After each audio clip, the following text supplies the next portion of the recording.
All right, well, I'm here tonight. It's been a rough day. I'm sure you know by now about my ongoing war with the squirrels. Cindy? I get it. Well, I thought I was winning, and it rained a lot this afternoon, and during the rain, one sneaked up there, stealing my nuts.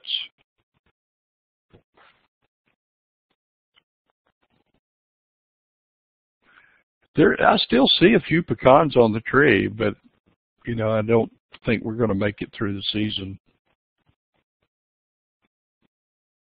You have 2 baby squirrels? How did you end up with 2 baby squirrels?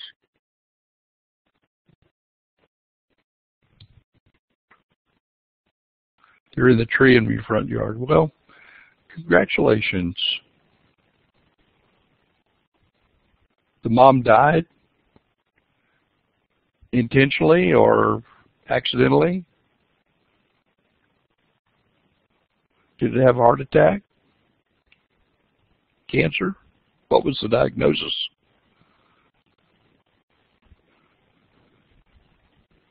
Somebody attacked. Oh, that's too bad. Could have been a dog maybe? A cat? I bet it was a cat. Cats are hunters.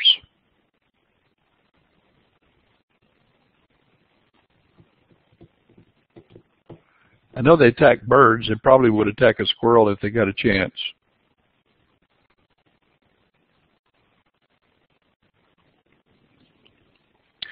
All right. Well, looks like we got all the green arrows up there.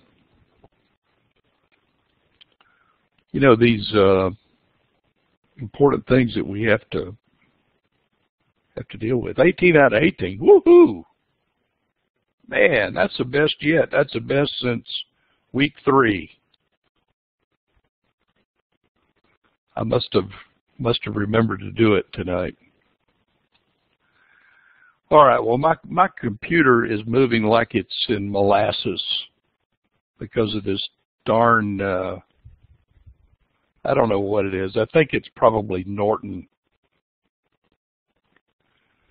But I'm looking at Task Manager right now. 82% of memory, 100% of the disk is occupied. So it's a miracle that, you know, we can talk. Or is that the opposite? Does that mean 100% of the disk is available and 83% of memory is available? Maybe I've been reading it wrong. Anybody know? Task Manager? When it shows you 83% of memory, does that mean you have 83% of your memory? Or does it mean 83% of your memory is occupied?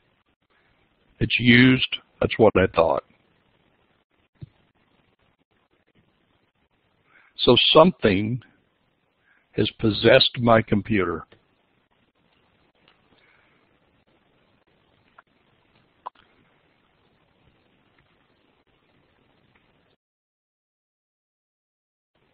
Well, anyway, enough complaining. I'm trying to down finally. I mean, even going from slide to slide, it's going to be slow.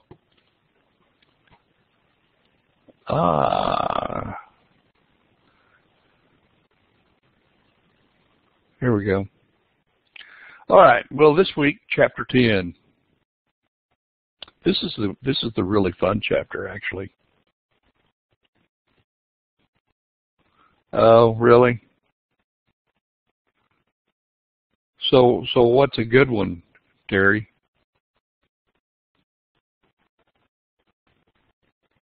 AVG? I've used McAfee. I didn't like McAfee either.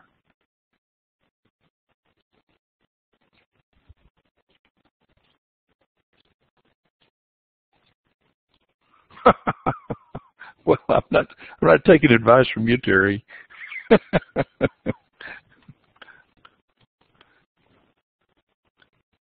AVG. I've never even heard of AVG. I'll check it out. Anything but Norton. I'm just totally exasperated.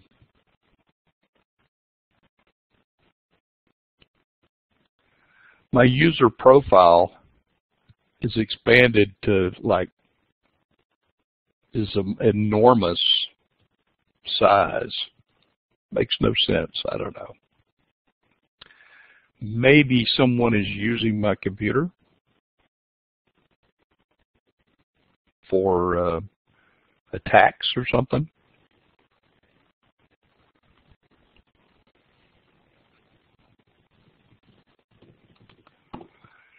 All right. Been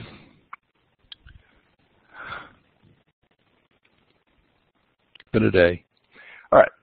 Here's what we're going to do. We're going to talk about the process of soliciting proxies, which we've talked about that a little bit. Engaging in proxy contests. Tell you what a shareholder resolution is. Identify when a shareholder can include a resolution in proxy materials. Describe the process for approving a merger or share exchange.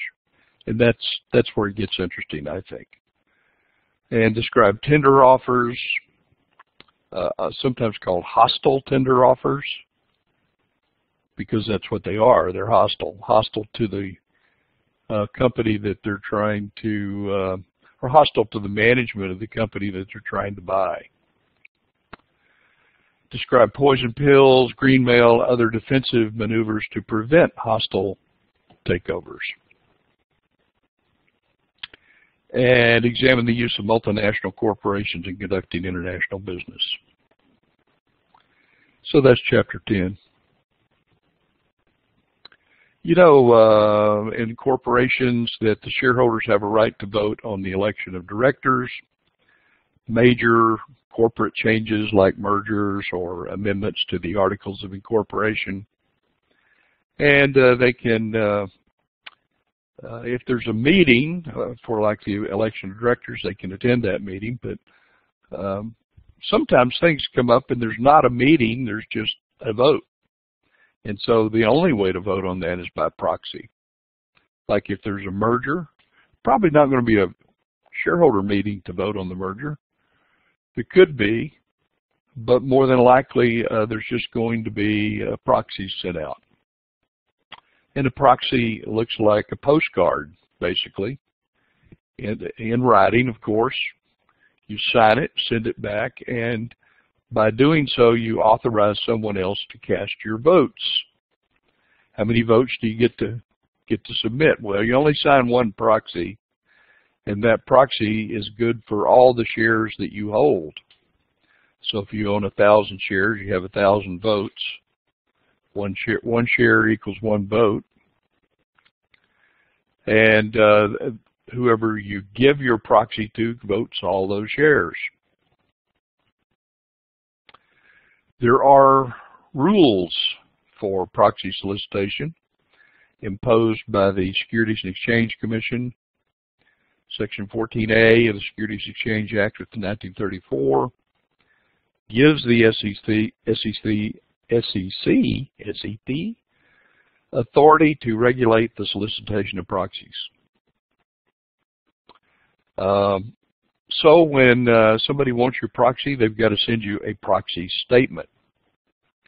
And this is a document that will tell you what the proxy is being solicited for, who the person that's soliciting the proxy, you know, who's going to hold the proxy, and any other pertinent information that's relevant that you need to know about the proxy. So if it has to do with the election of directors, the proxy statement that goes out as part of the annual meeting, actually, will have all kinds of biographical information about the directors that are up for election, how many shares they hold in the corporation, if any, any conflicts of interest that they might have, their business background, what companies they're affiliated with, and if there are any conflicts. you're advised of that. So quite detailed information about the directors. Section 14A prohibits misrepresentations or omissions of material fact in proxy materials. So they've got to be truthful. If they're not truthful, the courts have implied a private cause of action under this provision. So they can be sued. The company can be sued by the SEC, the Justice Department, or shareholders, any individual shareholder who may be injured by the misrepresentation or omission, got a cause of action, can cause the company trouble. So they try to be accurate. They honestly do their best to be as accurate as possible. Of course, you have to realize that they are relying on the directors for their information. The information about the directors comes directly from the directors. And if they have reason to question that information, they can. But quite often, the directors may ask the company to fill them in on any. I remember that whenever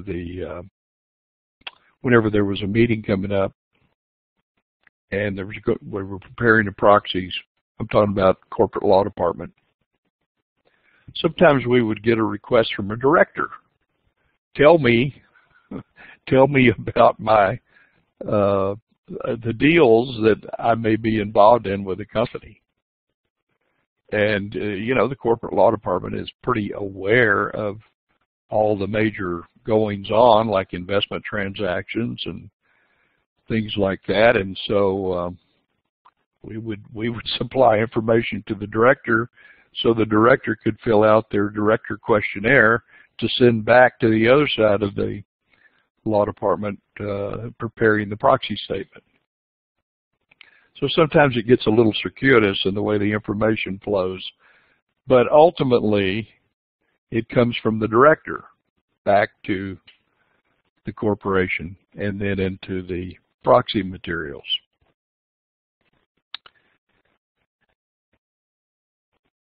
So directors are busy people. You can understand where they don't really want to fill out a questionnaire, so any information you could give me that would help me fill out my questionnaire would be appreciated. So that's kind of the way it works in the real world. There can be proxy contests from time to time. Usually election of directors is pretty tame. There's not much of a contest. The board of directors appoints a nominating committee. The nominating committee is the one who proposes names for election to the board. And quite often it's existing members of the board whose terms are expiring. It just works that way.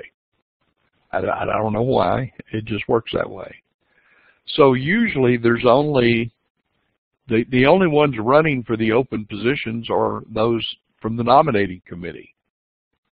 There's no opposition. So it's an up or down vote. You're either in or you're out. Pretty easy to win a contest when there's no opponent.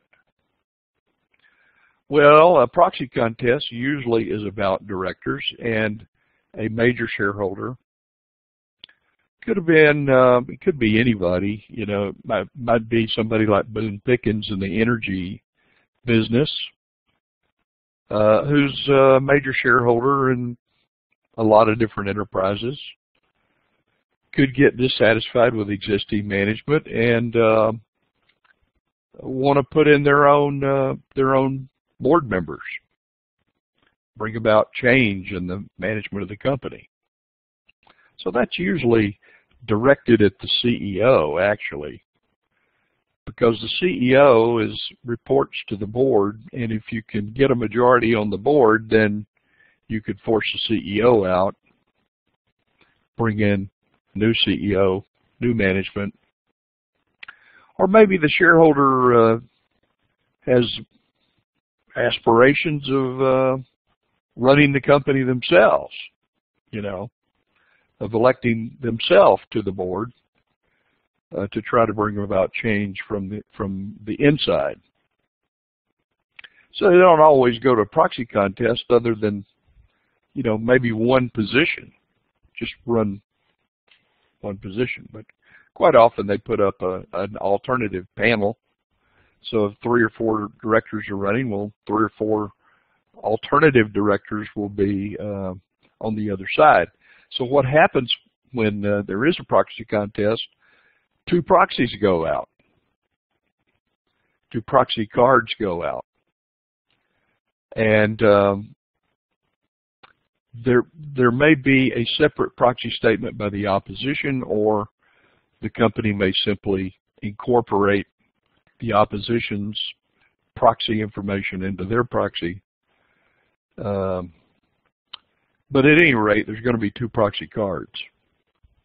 And one will be blue and one will be green, or some innocuous color like that, to distinguish them. And there'll be like a public relations campaign to support management or to support the opponents of existing management. So management will be saying things are going great, keep up the good work.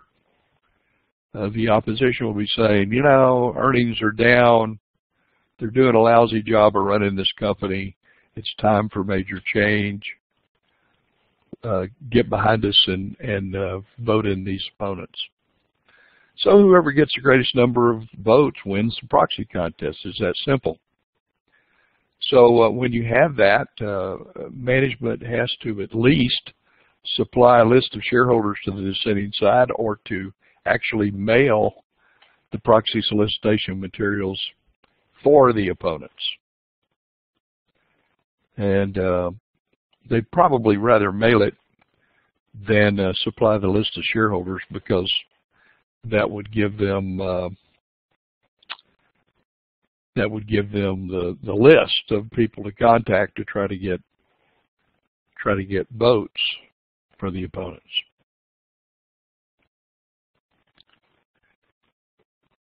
This is supposed to say if a contest involves an issue of policy, not proxy.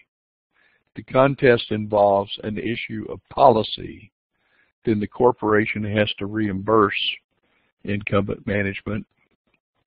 And it reimburses the dissenting group if they win, but only if they win. So it takes some money to mount a proxy contest, and that's why there's usually a fairly large shareholder behind it to start with.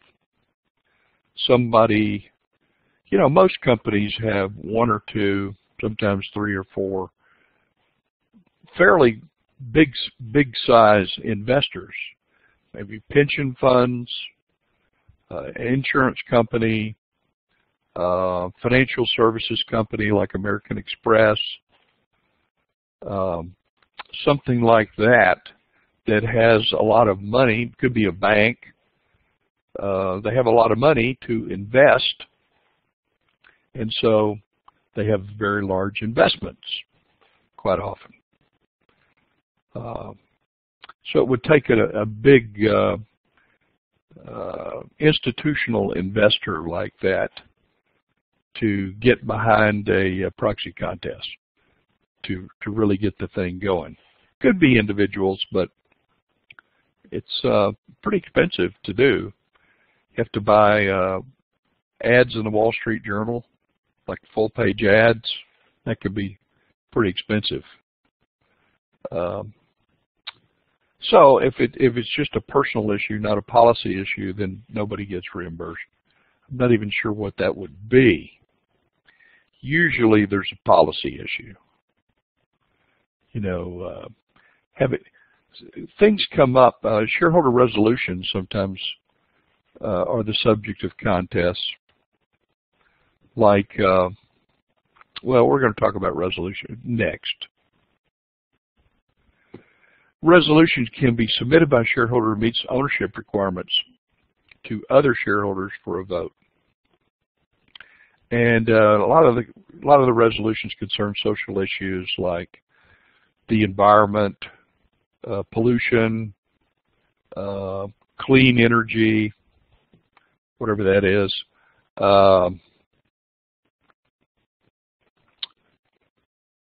I remember during the Vietnam War, there were companies that manufactured napalm, and there were a lot of shareholder resolutions advocating the discontinuance of the manufacture of napalm because of the very destructive impact napalm bombs.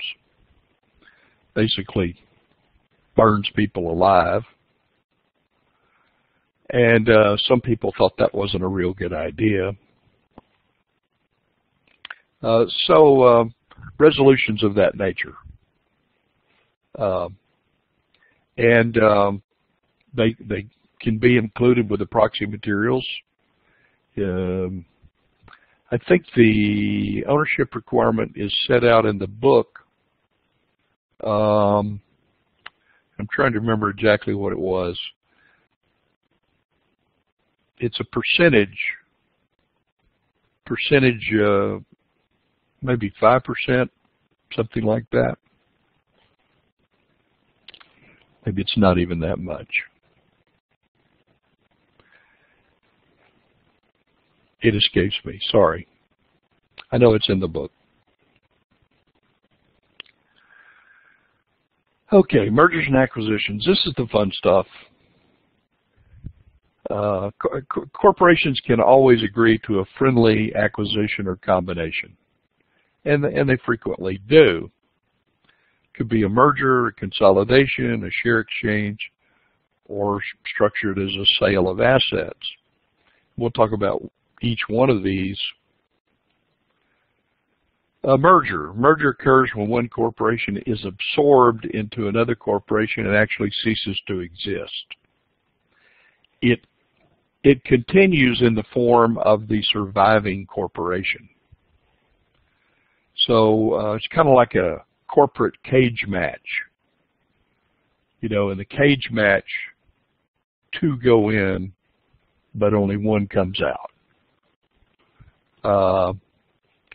So that's kind of, but this is a friendly deal. It's not an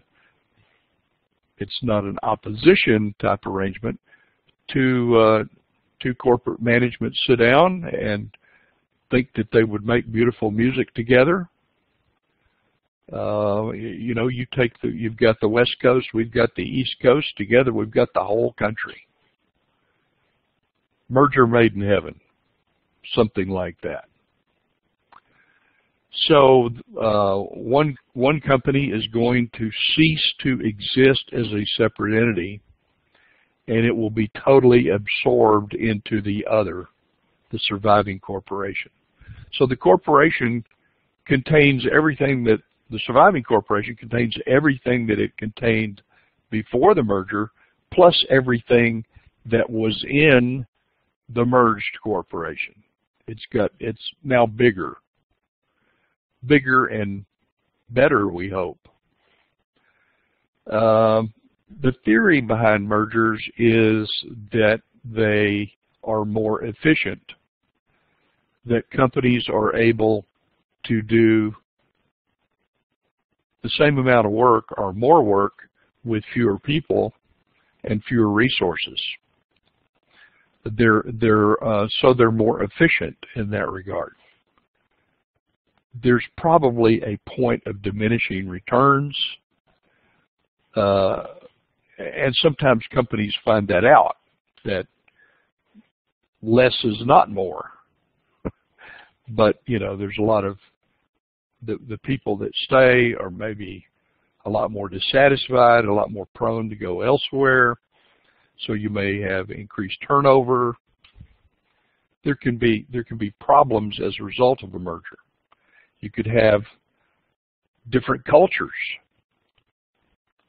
And combining those cultures can create a lot of tension and problems. But at any rate, the shareholders of the merged corp, you realize both of these companies have their own separate shareholders.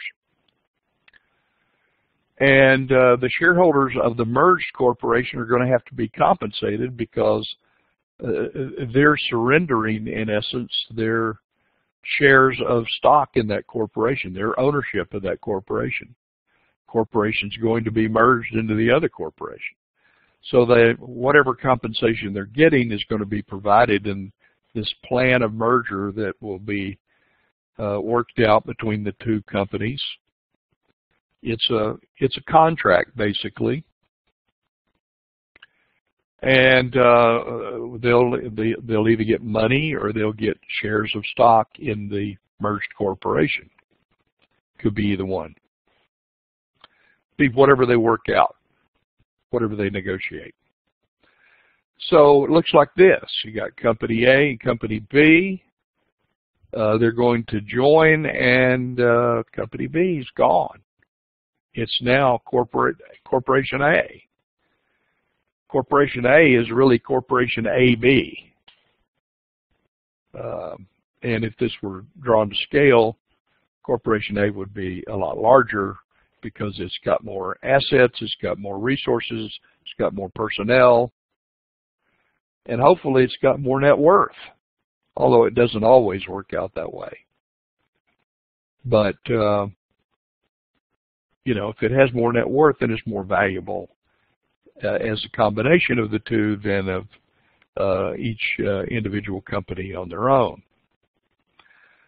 So usually what they're searching for is what they call a synergistic effect, that the sum of the parts is greater, that the effect is greater than the sum of the parts,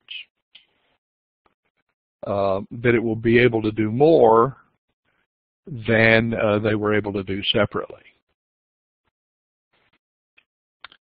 And, you know, quite often it works. Every now and then it doesn't work quite as well. And there's a lot of problems, but they try to anticipate as much of that as they can and deal with it in the plan of merger. Okay, consolidation is similar to a merger. Of course, when two or more corporations are going to combine, but instead of one being the survivor and the other ceasing to exist, they're going to form an entirely new corporation. So two corporations cease to exist, and a brand new corporation called the Consolidated Corporation is going to be the product of this combination. So the articles of incorporation of the new corporation replace the articles of incorporation of the component corporations. So it looks a little bit like this. Corporation A plus Corporation B equals Corporation C. Corporation C is neither Corporation A nor Corporation B. Let's say Corporation A is a Delaware corporation, Corporation B is a New York corporation, and Corporation C is a Texas corporation.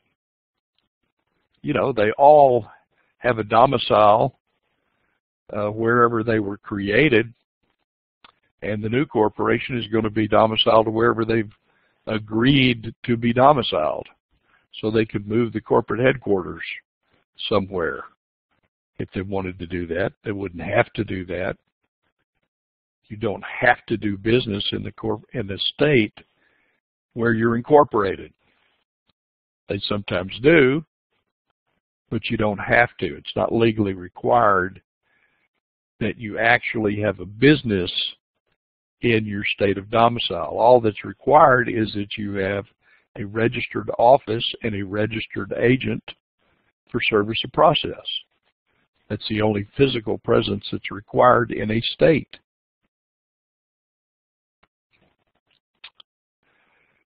So maybe they're dissatisfied with Texas, and maybe they're dissatisfied with New York and Delaware, and heard Texas is a better domicile, and so they want to be domiciled in Texas. Could happen. I'm sure it has happened. A share exchange is basically when one corporation acquires all the shares of another corporation. So both corporations retain their separate legal existence, except one of them is now completely owned by the other corporation. So you have a parent corporation and you have a subsidiary corporation. Would look a little bit like this. Corporation A is going to buy all the shares of Corporation B, and what it's going to offer to the shareholders of Corporation B are shares of Corporation A, or cash, or a combination of shares of Corporation A and cash. So Corporation B shareholders are essentially, they either become shareholders of Corporation A or they're bought out completely. Could be either way. So if Corporation B is wholly owned by Corporation A, then the shareholders of Corporation A are the ones that own both of them, essentially. So that's why it's called a share exchange. The shareholders of Corporation B are essentially exchanging their shares for shares of Corporation A. And will end up as co-owners along with the existing shareholders of Corporation A, of Corporation A, the parent corporation. So anytime you have this combination of one corporation owns all or nearly all of the shares of stock of another corporation, then the owner is the parent and the owned company is a subsidiary. So in a big company, you could have a lot of these parents and subsidiary connections throughout the whole organization. The organization chart could look like a road map of some state with all of the little corporate entities owned around the country. They're sorry to interrupt, but I kind of have a personal question in reference to the company I work for now. It was bought out 2 years ago.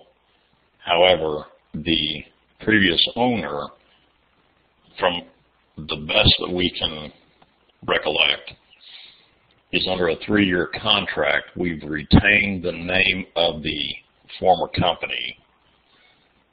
The owner is still president of the company, but the best we can figure, he's a figurehead by title only. He has no authority. Is that what the same as this share exchange? Because the company was bought out, but after 3 years, he has the option to go for renew for a yearly basis on his contract. He was the sole owner before? Yes, sir. It was a family business. It's very hard to say based on what you told me. He has some sort of contract with the new owners, and that contract could be for anything. Quite frequently, there are deals made for management, sometimes in the form of what's called a consulting agreement. And a consulting agreement is, we'll call you, don't you call us. You know, if we want your advice, we'll ask for it. But otherwise, take the money and shut up. Roger that. So I don't know what kind of deal he may have worked out. It could be anything. Okay. I wasn't quite sure if that's what we were talking about just now, or what you were talking about just now, the share exchange, or if it was entirely something different. It is entirely different in the sense that it's not unusual in any of these types of transactions for individual managers to be compensated in some way to make it easier to transition for them. Okay. Roger that. Thank you, sir. Okay. I've litigated a few of those contracts, so I am somewhat familiar with the structure of some of them, but there's no standard contract. You know, anytime you're talking about a contract, that's a negotiation, and a negotiation can be whatever the parties negotiate. You know, there's very little that is prohibited in a contract. As long as it's legal, it could be whatever they negotiate. So that's why it's so hard to say what kind of deal it is, arrangement it is. He may well be a figurehead, or he may have negotiated for some semblance of authority. Who knows? It's impossible to know. The dealing with management is interesting because management is key in this sense, that management is going to be selling the board of directors, you know, the CEO, the senior officers of the company. They're the ones that have got to convince the board of directors that this is the right thing to do. So if they're getting a little perk to do that, that can make them more enthusiastic about making that recommendation. And the board essentially is not getting anything. You know, they're going to be compensated as shareholders if this deal goes through. But any of these arrangements that we're talking about tonight have to be voted on by the board of directors and then put to the vote of the shareholders of the company. So it doesn't happen without board approval and shareholder approval. But the very start of that approval is management. You know, the boards don't typically deal with each other as boards, you know, one board talking to another board. It's management that is, and I mean the officers basically of the company are the ones that are negotiating and talking and ultimately will sell the board, and the board will, if they approve it, will try to sell it to the shareholders. So it is kind of a sales thing in a sense, and getting management on board, that can be critical to the whole thing. So, you know, if one, you know, companies come in with two CEOs. You don't really need two CEOs. You know, so somebody's got to take a second chair or out. And to make that more palatable, these contractual arrangements are made to sort of to take care of them and, you know, make it easier for everybody. That's kind of, you're not going to read that in a book.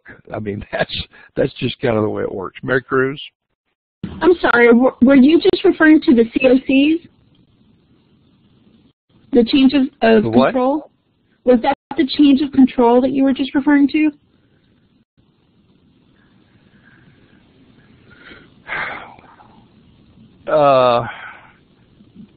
Yes, essentially in order for the transactions to go forward, they have to be approved by both companies. And what I was referring to basically is getting management on board, getting the management of the other company on board with the idea of a friendly deal to start with. And so there can be discussions about, well, you know, we'll keep you on for 3 years. You know, they can negotiate their contract as they're at the same time as they're making the recommendations to the board, and the board making recommendations to the shareholders, which are necessary for the approval of the transaction. I'm not sure what you mean by change of control.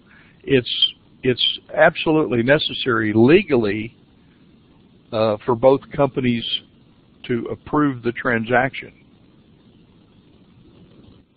I'm not sure. I know that I understand that several corporations, local corporations here in Houston, and of course I'm not savvy to them all, but I understand that when there's been acquisitions within that particular organization, and those positions are not required, just like you were saying, you don't need 2 CEOs, 2 CFOs, and so one of them must go, right? So they've actually applied what they consider a change of control, which means that it's kind of like a severance package. It's a package that's put together for anyone, not just the people in high-ranking offices, but that's really where it is a contractual agreement.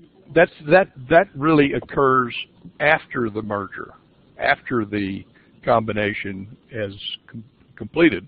What I was talking about is really on the front end, before there's even an approval by either board or any shareholders, or it's just in mind's eye as a transaction that you get management talking to management about who's going to do what. Are we'll make a place for you, or we're going to we'll give out 10 consulting agreements to whomever you designate to get them, and this will be the general terms of it. So it's they're usually kind of. There was a book published on what color is your parachute, and these are referred to as golden parachutes. Somebody's leaving, but they're going to be okay because they're being amply compensated for leaving gracefully. Good deal. And then later on, after the merger has been approved, quite frequently there are layoffs, and there are provisions for those that are being laid off. They may do it companies do it in a lot of different ways. They may offer severance packages to employees, and that maybe they will jump at it so we don't have to fire them later, or they may just lay off a number of people and not offer any kind of severance to them. They're not required to offer severance unless they have some sort of severance policy. And most companies don't have a absolute policy on severance.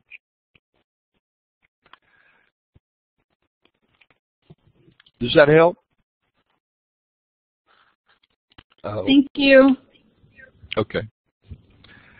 All right, so the required approvals are the recommendation of the board and the approval of the shareholders. You have to do that in every one of these things. And then once those approvals have been done, and actually before that happens, this big contract's going to be negotiated, this plan of merger, or this plan of share exchange, or whatever the structure of the deal is, it's going to have to get these approvals, and there's going to be a contract negotiated. That contract will be part of the approvals. The board will bless the contract. The shareholders will read the contract. They'll be given the contract because that sets out the plan of the whole deal, and is necessary for them to vote on.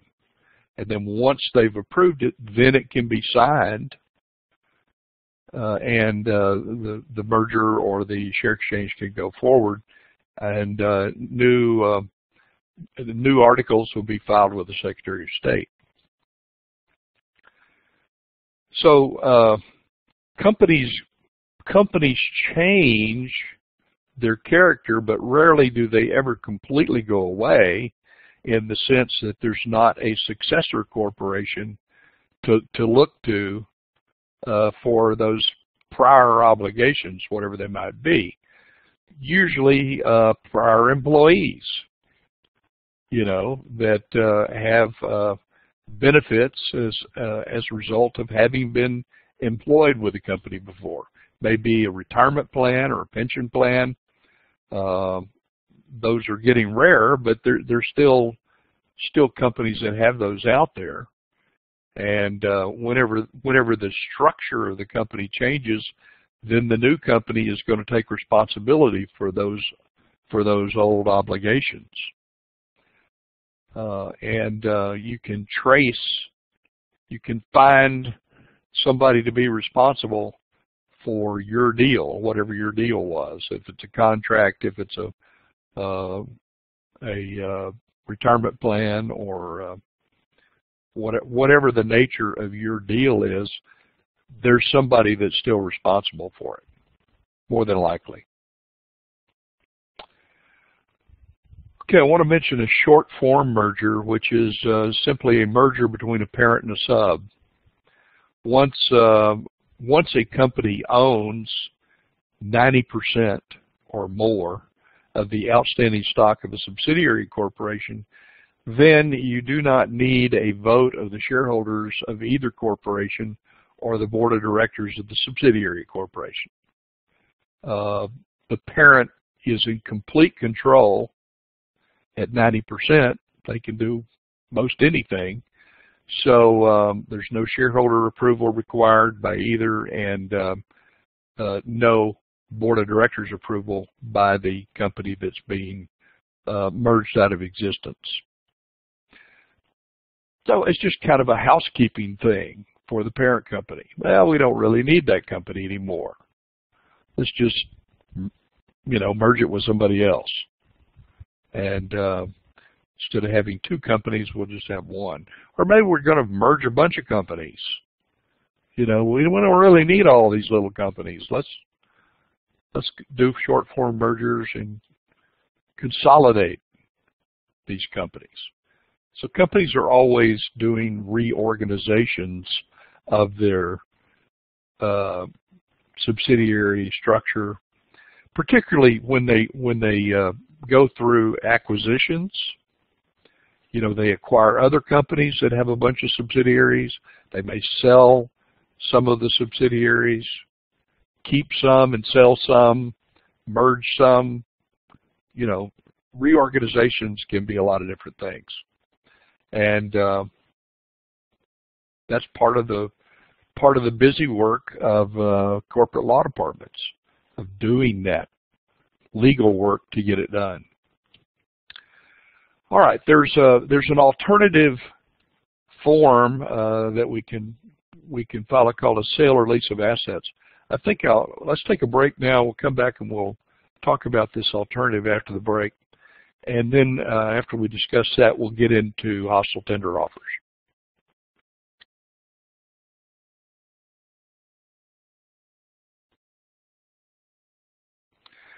All right. Yeah, good. There's a whole other way to do things. A corporation owns property. The corporation itself can be bought or sold transferring the shares of stock.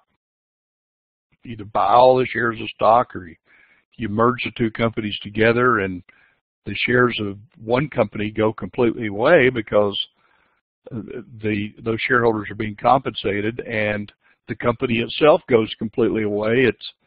It's in the form of the new company. So a share deal is the easiest way to put two corporations together. All you got to do is find a way to transfer the shares of the company. Either buy those shares or merge the company out of existence and compensate the former shareholders of the merged company. Well, the other way to do it, the harder way to do it actually, is to buy all of the assets of the company.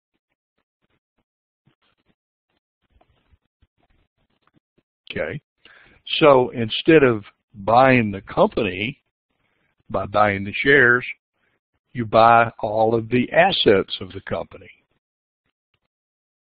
Well, okay, why would you want to do that? Well, think about that question. Why would you want to do that? It still requires the approval of the board of directors, still requires the approval of the shareholders. If a corporation is going to sell, lease, or otherwise dispose of all or substantially all of its property, still requires all those approvals. What does it look like after it sells that property? It's going to sell everything. It has no more means of doing its business because it has essentially liquidated itself, sold all of its hard assets. What has it gotten in return? Probably cash. Nothing much else would be of value to the company if they're going to have to sell it anyway, because they've already sold everything. So whatever they're getting in exchange for selling that, they're going to have to sell that too if it's anything but cash. I mean, exchanging assets doesn't do any good. You know, and you've given up all of your productive assets and you've gotten assets in exchange. What are you going to do with those? I mean, that makes no sense at all. Essentially, if you're selling all of your assets, you're going out of business. You know, it's not like the carpet companies that go out of business every weekend. You know, a major corporation, when it sells all of its assets, it loses its means of being productive. So what's the point of having a corporate entity anymore? You've got a corporate entity, but there's nothing in the corporation except cash. So what's probably going to happen after that?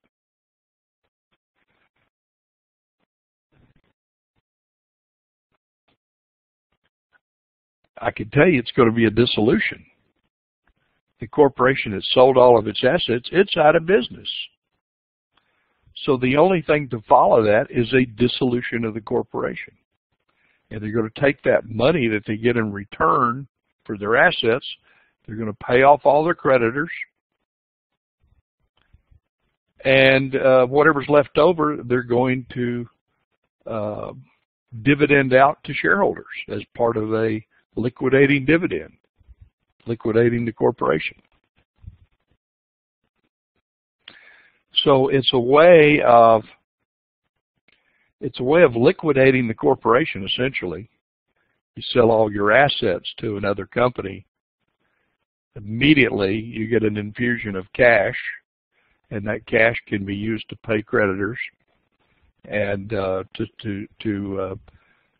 hopefully there's something left over for shareholders, because shareholders are going to have to approve this, and they're probably not inclined to approve it unless you're getting something out of it.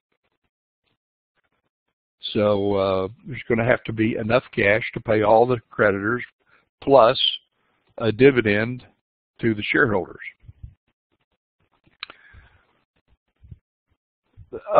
Sale of assets is a more difficult transaction because you've got to inventory all of the assets. You've got to have a complete list of the assets that are being sold. So just that inventory is a lot of work to put together for a big corporation to come up with a list of everything it owns. I've been through at least one of these deals like this, and just the list of assets is, you know, a big thick multi-page list. Why in the world would you do this? Why is this an alternative to a merger or share exchange? It's kind of crazy, isn't it? Stock deal's cleaner, easier. You don't have to inventory anything. You know exactly how many shares are outstanding. So it's pretty easy to manage a stock transaction. But an asset transaction is complicated. Let me tell you some of the other things that complicate this. The company that's selling its assets has to get fair value for those assets, because anything less than that could be a fraud on its creditors. You know, you can't just buy all of the assets of a company, give them pennies on the dollar, and allow the creditors of that company to be left holding the bag. We call that, if the company is insolvent after this transaction because it got less than fair value for the assets that it sold, then the creditors of that corporation can come in and unwind the transaction, because it's illegal. It's illegal to render yourself insolvent. That's a fraud on creditors. So there are statutes that prohibit a company from doing that, from receiving less than fair value in an exchange like this. So there has to be enough money in the transaction to pay off all their debts. So you're not leaving any creditors holding the bag. So why? The why is in the future, because the corporation continues to exist. The acquiring company is not buying any of the obligations of that company, future obligations, things that could come out of the mist of the future. You know, if you're buying a company that ever had anything to do with asbestos, you know there are pending claims. You know there are potentially more future claims that could come out of the future. And as people age and they develop these illnesses that come from asbestos, then you have more and more people suing. So it's never over. It's never over. And some companies are so badly run, actually, that there's no telling what kinds of contingent liabilities could come out of the future. So you take care of what exists now, compensate them so that all of their creditors are their existing creditors are taken care of, and then it's the shareholders of that company that bear the responsibility for the next couple of years if they're going to dissolve that company, then they're on the hook for any claims that come out within the next couple of years until the statute of limitations runs, and then it's too late. You know, the shareholder of the company that is selling all of its assets, that receives something in a liquidating dividend out of that transaction, this is one exception to shareholder liability. That shareholder is liable for that amount of money that they get out of the transaction. So a shareholder that gets $100 is liable back to the corporation for that $100 for the next couple of years. They get $50,000, then they've got the $50,000, but they can be liable up to that $50,000 for any future liability of the corporation. So essentially, what the company is doing by acquiring all of those assets is that it's getting what it wants without acquiring problems that it doesn't want, future problems. The thing that always keeps the executive awake at night that is doing one of these transactions is, okay, I know what I know, but you never know what you don't know. You know, and what you don't know is the future. So if you're buying the company, you're buying all the shares of the company, you own everything that is that company. You own the future of that company. And any future claims that might arise, you bought them, you know. So you have not only the assets in a stock deal, but you've got all of the liabilities in the stock deal, past, present, and future. But in an asset deal, you're only compensating for the liabilities that exist now. And you're not paying anything for future liabilities. So you sleep better at night. So in a troubled company, this makes sense. It might be the only way that anybody would ever give them anything for it, because they would be buying problems if they bought the company itself. Make sense?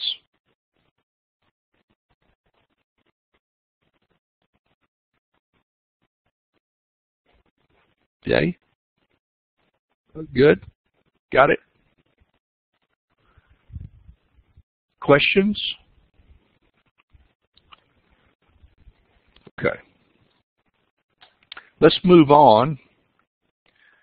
One important thing to understand, you know, there are going to be shareholders that vote in favor of this, there are going to be shareholders that vote against it, regardless of the nature of the deal. Not all shareholders are going to be for it. Those who vote against it and lose, in other words, once the merger is approved, all those shares are going to be acquired. You know, nobody's going to hold out and be able to hang on to their shares. Those shares are gone. If the merger's approved, they're going to be forced to sell, essentially.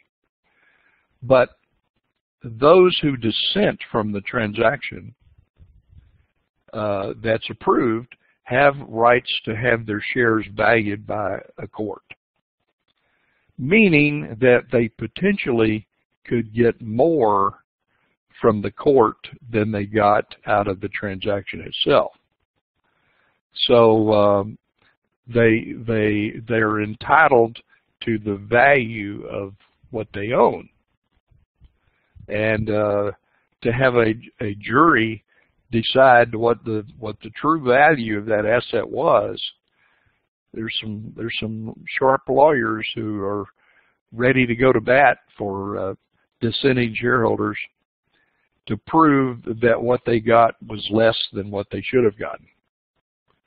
And if they can get a jury to agree with them, well, those dissenting shareholders potentially could get paid more than the shareholders who took the offered compensation. So anytime there's a proposed merger, a share exchange, a sale or lease of all or substantially all of the assets of a company, dissenters have appraisal rights. And that just means that they get whatever the cash being offered, the compensation that's being offered by the company, they're going to get that, but they may get more if they can prove it in court that the shares were worth more than they got value for. Okay. Now, those are the friendly deals. Friendly deals are fun. Friendly deals are easy because they're friendly. They're complicated. I mean, you know, any deals like this are complicated, and there's a lot of negotiation, a lot of drafting to be done, a lot of negotiations are always difficult, but they're relatively easy in a friendly deal because the parties both want the transaction to happen. So they're willing to compromise. All right, it's a whole nother thing when the acquired company does not want to be acquired. When they're a target and they're perfectly happy with the jobs that they have. Management, maybe you've got entrenched management. They're not interested in getting the best value for their shareholders. Maybe it would be in the best interest of shareholders to sell. But then they would lose their jobs, and they like having their jobs. There might be some management like that. But even well-intentioned management who are not self-serving like that because, you know, they're in breach of their fiduciary duties if they're putting their own interests ahead of shareholder interests. So they're really not supposed to do that. And if they are doing it, they're doing it for apparently other reasons. Their out front reasons would be different than their in their heart reasons. But let's take well-intentioned management who's honestly looking for the best value for shareholders.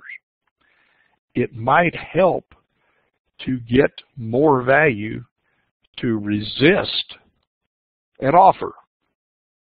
You've got a suitor that comes with an offer that you think is a little low. Well, you don't take it. You say, no, get out, leave me alone. You know, so being resistant may cause the party, if they want to acquire this company bad enough, to raise their offer. So, you know, just being resistant doesn't mean you're preventing the shareholders from getting fair value. You're trying to get fair value by resisting and making them to offer more.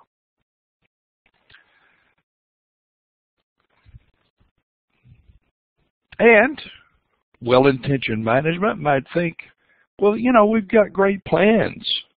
We've put things in place here that haven't paid off yet, but in the next 2, 3, 4, 10 years, they're going to pay big time, you know. And this company's going to be worth a whole lot more than it's worth right now. And so we need to get the shareholders on board to see this value that we're working towards. We have a plan. It's in place. It's going well. Let's keep it running the way it is. So you're not always talking about entrenched management who are merely being self-serving. they may honestly be seeking the best interest of shareholders. Either they feel like they're providing it, or that they're just resisting to try to get a better deal. Could be either way. Well, so there may be an approach, there may not be an approach. You know, maybe there's a conversation between the CEOs. Would you be interested? Or do you think there would be any interest on your board with a deal between our companies? There might be that, or there might not be.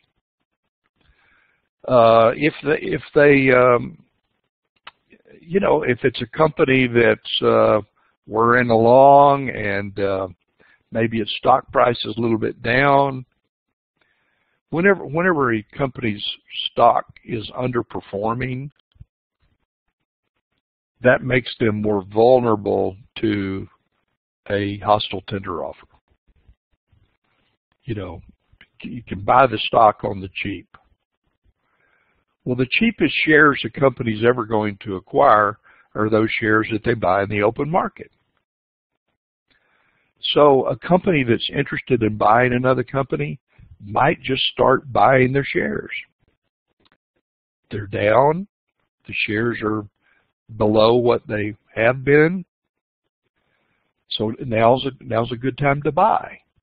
But instead of buying big blocks and raise awareness of their intention, they just buy a little bit here and there. You know, a programmed buying, but in small lots, so as not to arouse any intention. The SEC, for one, monitors stock trading volume. The companies themselves monitor their trading volume. So they know about how many shares are going to be traded every day, on average. If all of a sudden there was a lot of activity in their stock, that would be an indication that something's up. Somebody is buying a lot of our stock and it's low right now. So why are they buying a lot of our stock? Who is this? You know, it would raise awareness. So you just buy a little bit here and there, and they don't have to make any disclosure that they're buying these shares until they reach a threshold of 5%. Once they own 5% of the issued and outstanding shares of stock, they are obligated to file a report with the SEC and state their intentions to the investment community. And they do so by filing a Form 13. It can be a 13D or a 13E. There may be a F, G, and H. I don't remember. But anyway, a 13D is essentially possible acquisition of control. And a 13E, I believe, is just, this is purely an investment. We have no intention to seek control of the company. So, you know, they're just buying a big block. And they're going to sit and be comfortable with that block. Not going to try to take over the company. But if they intend to seek control, they're going to have to say something about that at that point. And then, if they do say, yeah, we may well seek control of the company, well, that's really a red flag. The company is going to throw up the walls of defense, and the acquirer is going to step up the offer. They're going to make a hostile tender offer at that point. They're not going to be buying shares in the open market anymore, but rather they're going to say how many shares they want to buy, and it's going to be that number of shares that gives them voting control of the company. However many shares they own, plus however many shares they need to acquire, in order to have voting control of the company. So they will file with the SEC and simultaneously present publication by publication a hostile tender offer directly to the shareholders of that company. So a hostile tender offer bypasses the board of directors. It's a tender offer directly to the target company shareholders. And they're not going to offer the market price. They're going to offer a premium over the market price as an inducement for those shareholders to tender their shares. The tender means they're not actually selling them yet. They're just indicating that, yes, I'm willing to sell. That's the tender that they make. I'm willing to sell my shares to you for the offer. So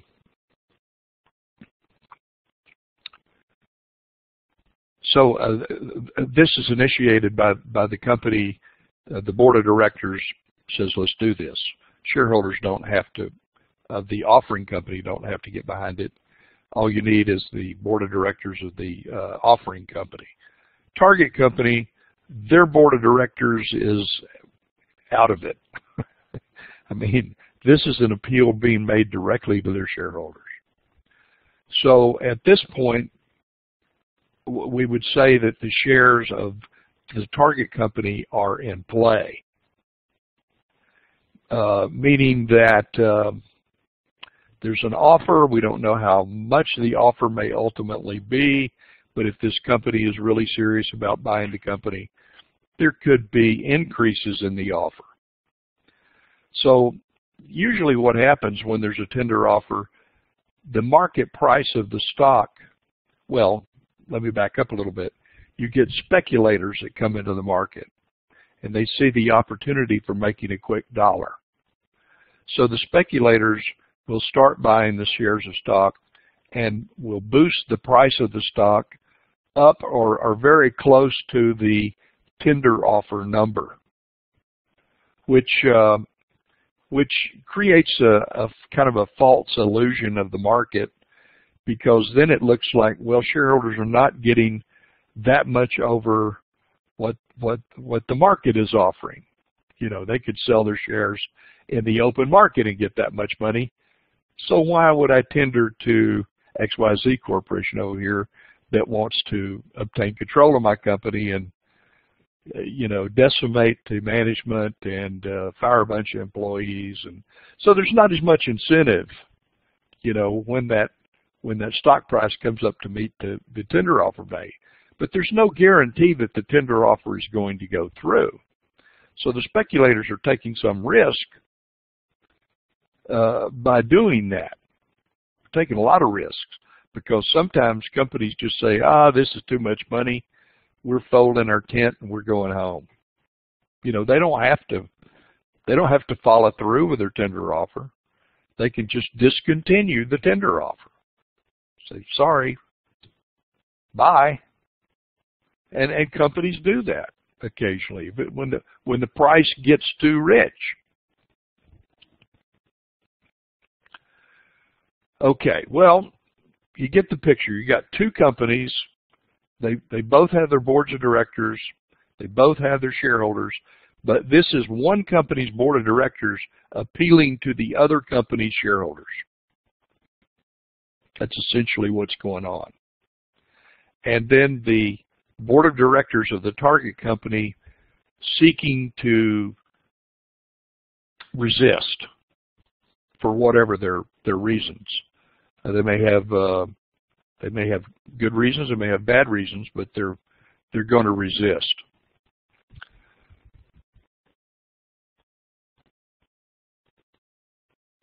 So I would have put the shareholders on top and say we're appealing to it doesn't really matter. The tender offer is appealing directly to the target shareholders. Williams Act was passed in 1968 that brought some law and order to this process, regulates all tender offers, and establish disclosure requirements, anti-fraud provisions. As a result of the Williams Act, that's one reason that you have to declare your investment intent at 5%.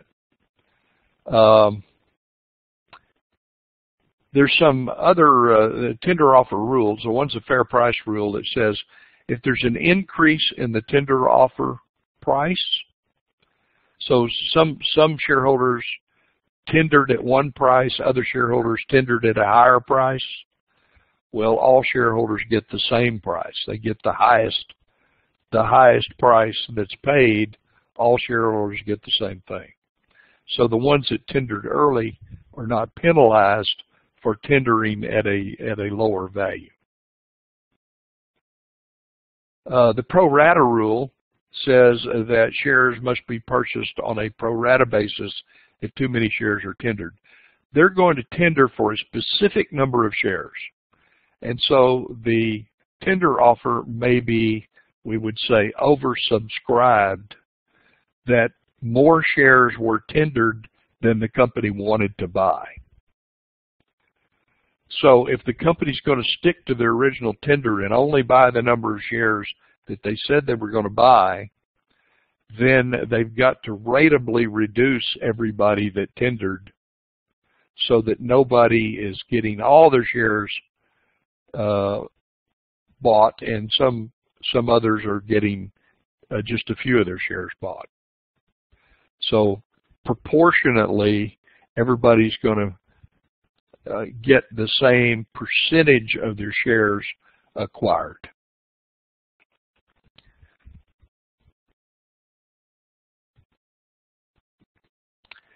There are anti-fraud provisions. Section 14E prohibits fraudulent, deceptive, manipulative practices in connection with a tender offer, and violations of section can result in civil charges brought by the SEC or criminal charges brought by the Justice Department. And courts have an implied private civil cause of action under Section 14E, so even individual shareholders can sue. One of the things that happens once this confrontation begins is immediately the target company is going to file a suit in federal court alleging all kinds of violations of the Williams Act. Whether there are or there aren't, there's going to be a lawsuit. It's just, it goes with the territory. So immediately the companies are in litigation in federal court. There may also be litigation in individual states that have regulations that apply to this transaction. For example, the company that I used to work for owned insurance companies. So in every state where there was an insurance company domiciled, there would be more litigation with the insurance commissioner. It wasn't actually litigation, but it was regulatory disputes, shall we say, with the insurance regulators. So there are all kinds of governmental regulators that get involved in this deal, other than the SEC. The Justice Department is one. The Federal Trade Commission is another. Both the Justice Department and the FTC are looking for anti-competitive aspects. You know, will this transaction create a monopoly, essentially? And that all comes in how you define the market, which is very interesting.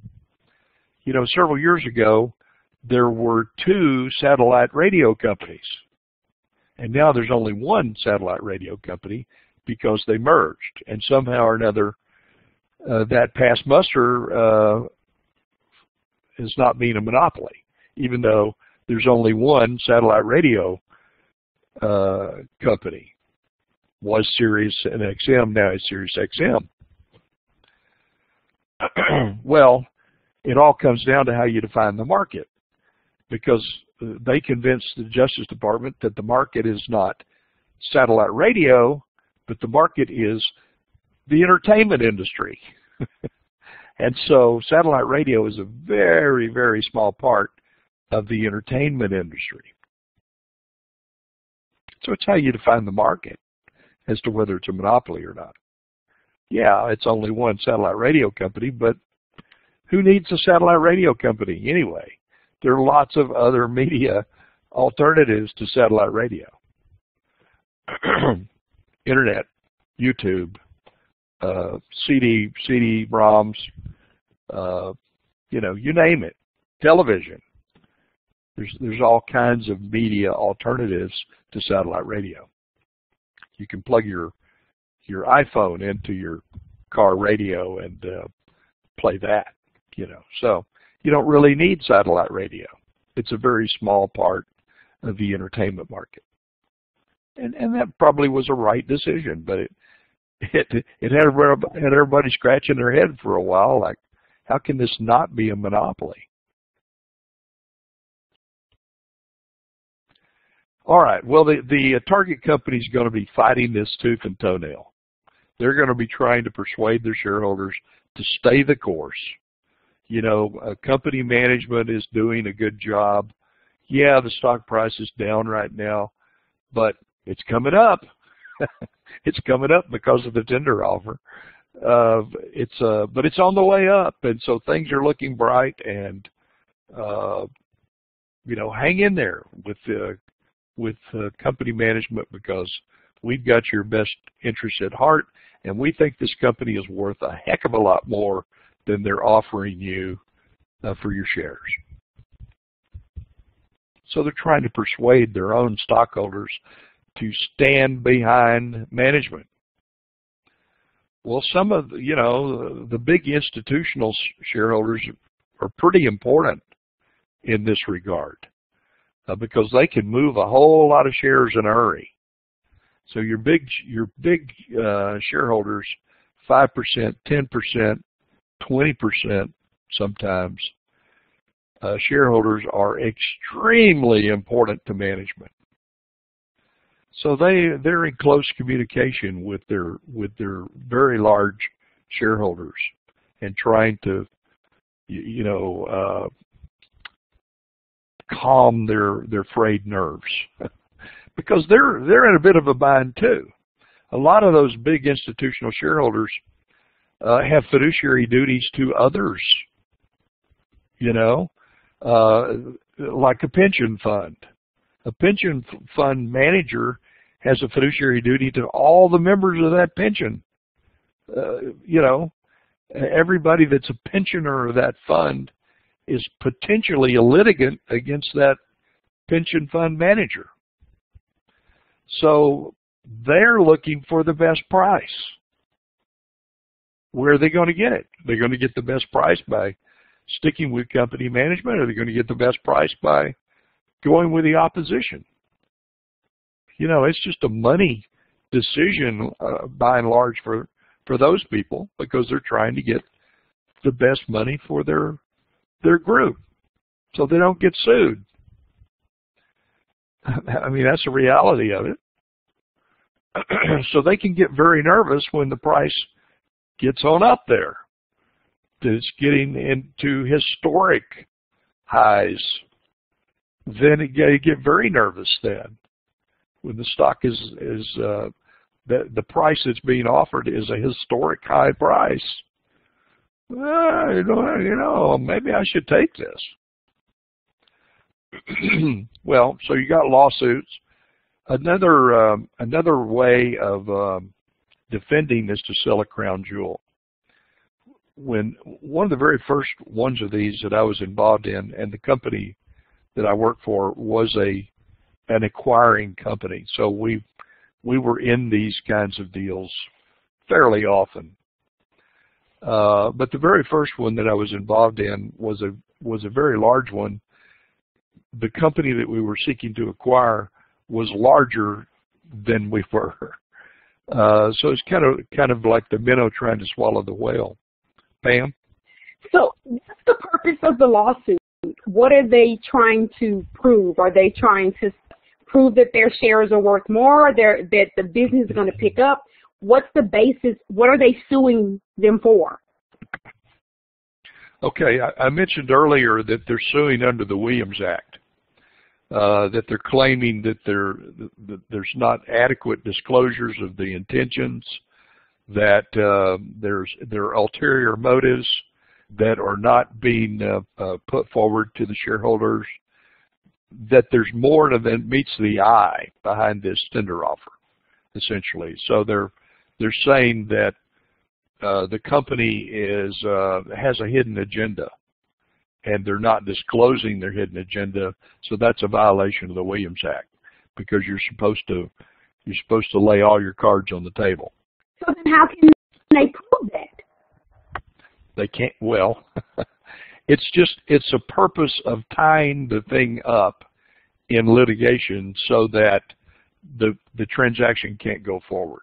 If they convince a judge that there's something wrong, and the judge issues a stay order, an injunction, that's what they're really trying to get, is an injunction against the tender offer going forward.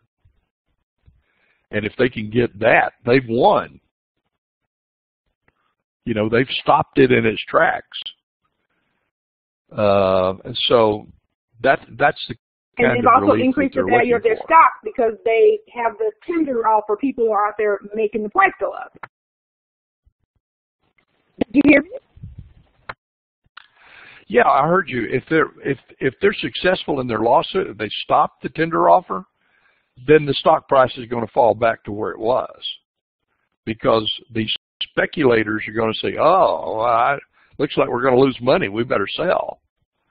So you got a lot of people selling, and that's going to result in the stock price coming back down to a normal place. So people aren't going to be making. Speculators. Some are going to make it. Some are going to lose it. That when you speculate in stock, that's what happens. Sometimes you win. Sometimes you lose. The way to invest is to buy a stock and to hold on to it and hope that it appreciates in value. But when you're trading on the incremental change of stock price, and some day traders do that a lot more now than they used to. So there are a lot of speculators out there, a lot of day traders, and that has an impact.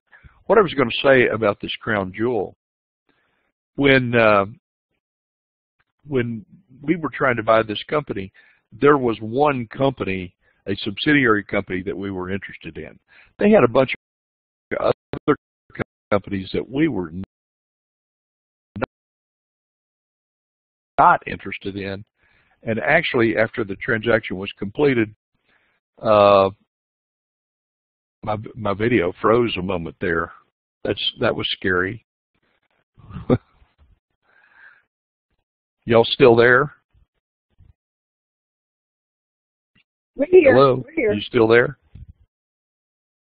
Hello? Hello? Come in. Okay, good. I was seeing all kinds of strange stuff on the internet completely stopped on me the other night, and it was like, I don't know what to do. Anyway, there was just one company we wanted, but a bunch of other companies that we didn't care about. That's a crown jewel. If they had simply found somebody else to buy that company, the rest of the company we weren't interested in. We would have just gone away.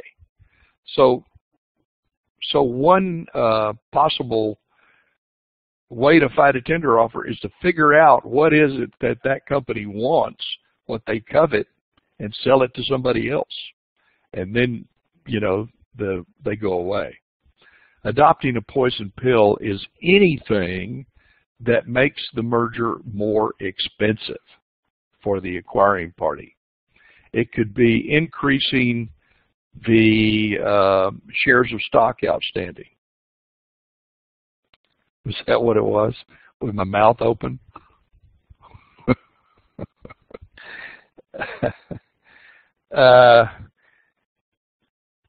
So a poison pill is anything that makes it more expensive. Another possibility, since there's stocks in play, is to find a friendly acquirer. a white knight, as they're called, to come riding in on the white horse to save the day, and buy the company in a friendly deal, keep existing management in place. That's an important component. And and a Pac-Man. Pac-Man is exactly what happened in that first deal. We made a tender offer for them. They turned around and made a tender offer for our company. So you got two companies trying to gobble each other up. Remember Pac-Man? That it's fun when you make the tender offer. It's not fun being the target. Believe you me, I've been both, and being on the acquiring side is a lot more fun than being on the target side. But you know, I kept wondering, we were buying their stock, they were buying our stock, and I wondered what would happen if we bought all of their stock and they bought all of our stock. We wouldn't have any owners anymore. We would be independent. I don't know. That could never happen probably, but it was it reminded me of an old nursery rhyme, something I heard as a kid, the gingham dog and the calico cat, and they ate each other up. Anyway, I can't even remember where that story came from. But so anyway, there's lots of ways to fight. They can issue more shares of stock. They can create an employee stock ownership plan, put stock in the hands of employees. Those are the friendliest shareholders they can get because they're concerned about hanging on to their job. So the more shares you can put in employees' hands, the more votes you've got against the merger. Anyway, so there are lots of these defenses that come into play. But all of the executives, the boards on both sides, they have to act in good faith. One of the things they're going to do, they're going to hire lawyers, yeah. They're going to hire investment bankers who are skilled in managing these kinds of deals, hostile tender offers, both for the acquirer side and the resisting side. And they will come in with all kinds of plans and strategies to respond to what the other side is doing. So the board will be listening to these lawyers and these investment bankers and their proposals. The board ultimately will decide what to do. But it's a tense time, interesting time, and if you ever have an occasion to be involved in one of these hostile tender offers, they're a lot of fun. They're a lot of fun, unless you get acquired, and then you may lose your job. It's that simple. I mean, it just makes sense when you stop and think about it. There's a lot of redundancy that can be eliminated. You no longer, not only do you not need two CEOs, you don't need two accounting departments. You don't need two law departments. You don't need two treasury departments. You know, there's a lot of redundancy that can be eliminated. So, you know, you can manage the same business with a fewer number of employees, which makes the company theoretically more efficient, but at a cost to employees sometimes. Now, occasionally, there's not a massive change right after the deal, you know, but they may do it in small doses over a long period of time, which makes it a lot easier to deal with. It's just when there's a massive change that makes it very difficult, because you got a lot of people looking for work. And you know, sometimes several of those people are looking for the same job somewhere else, and so anyway. May you have a good week. May you be successful in this class, your next class, in your career. Hope to see you again. I've enjoyed being your teacher. You guys keep me on my toes. So I've enjoyed having you, and look forward to seeing you again. Maybe at graduation. All right. Best of luck to all of you.